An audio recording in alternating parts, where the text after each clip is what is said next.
Alors, aujourd'hui, la question concerne la newsletter. Et la question me vient d'un jeune homme sur LinkedIn qui voulait savoir en fait pourquoi personne ne s'inscrit à sa newsletter et pourtant il estime que son blog est bon. Alors, tout d'abord, j'aimerais vous dire que la question est réellement très pertinente.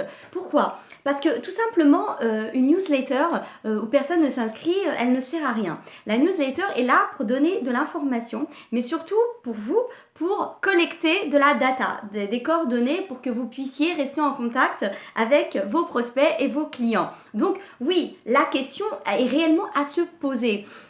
Pourquoi une newsletter ne séduit pas? Écoutez, tout d'abord, il faut vous poser la question sur votre contenu.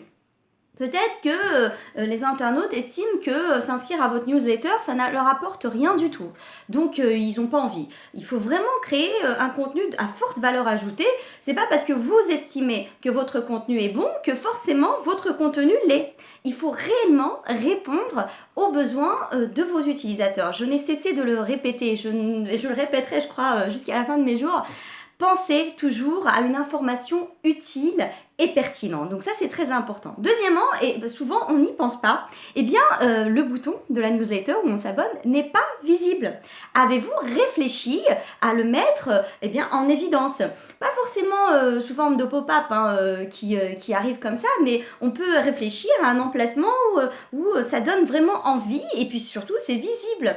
Et puis un autre élément, souvent moi je le conseille quand on met en place une newsletter en fait, c'est que au niveau du bouton où il faut quand même laisser ses coordonnées et cliquer, c'est pas mal de rappeler en fait quel est l'intérêt de s'inscrire à votre newsletter. Rappelez que par exemple vous avez des articles inédits, que vous apportez de l'information pertinente, que vous avez de l'actualité, qu'on peut gagner plein de choses. Vous pouvez également penser à offrir, je sais pas moi, un bon ou bien des inscriptions gratuites à autre chose si on s'inscrit à votre newsletter. Encore une fois, essayez d'attirer. Et c'est le mot capital à retenir quand on est dans une logique d'inbound marketing, et c'est le cas avec votre newsletter, c'est d'attirer, de séduire l'internaute et là, vous allez le fidéliser à travers un contenu pertinent et il reviendra et vous allez améliorer votre notoriété et vous allez augmenter votre chiffre d'affaires. Voilà, merci et à bientôt.